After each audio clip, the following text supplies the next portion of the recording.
Officials want you to be safe out on the water this summer. Emily Deem is live in Green Bay to explain. Hi, Em.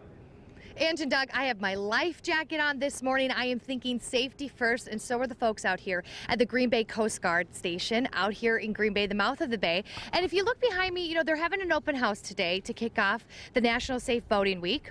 But we think about boats and we think about jet skis, but what about paddle crafts like kayaks that you see behind me?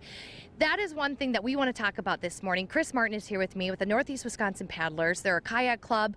You got to think about safety no matter what. You're out on the water too. So you're going to be doing demonstrations today. We're going to be seeing something. Why don't you go through what we're going to be seeing right now from the group that's out there? Sure. So right now, Rob and Ted are out kayaking. And they're the first two right there. Yep. Ted is on the right and Rob is on the left. And Rob is going to go ahead and capsize. So Rob falls in the water, and Ted is there to help him out.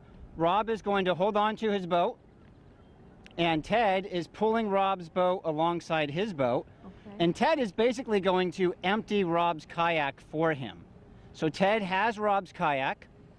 Ted is going to turn Rob's kayak so it's perpendicular to his own kayak. It's a little difficult with the water, as you can imagine, in the paddles. But so right now he's correct. He's righted Rob's kayak.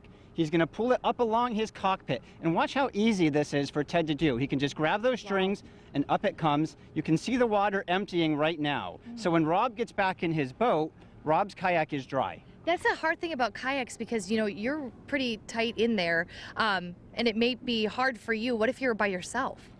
If you're by yourself, there is always the Eskimo roll rescue, where you do not leave your kayak. There are any number of other variations for self-rescue that perhaps we can show you later. But the number one rule I would say is if you're going out on your own, make sure that you know how to rescue yourself in the event of a capsize. And why do you think people don't really think about, something like a kayak out on the water? They always think about boats during boat safety. I think there just aren't that many paddlers, and they don't have that much, there's not a lot of good relations between them and the boaters. Whenever I'm on the water, and I'm on the water a lot, I always wave at the boaters, I let them know the kayak is there, I give them the proper distance, and I just try and build that nice rapport. Well, this will be great for people to come out here and see.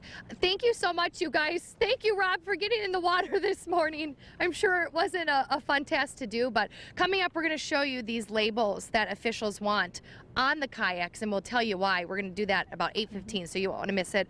The open house is at 10 today. Go to our website for more information. We'll send it back to you. That was a great demonstration, and even later, as you were just talking, Emily, we saw, I think, the correct way for him to get back onto the kayak. Yeah. There's a lot of things you got to think about there. Which is tricky. I've done sure. it before. It's an experience. Yeah. Thank you, Emily.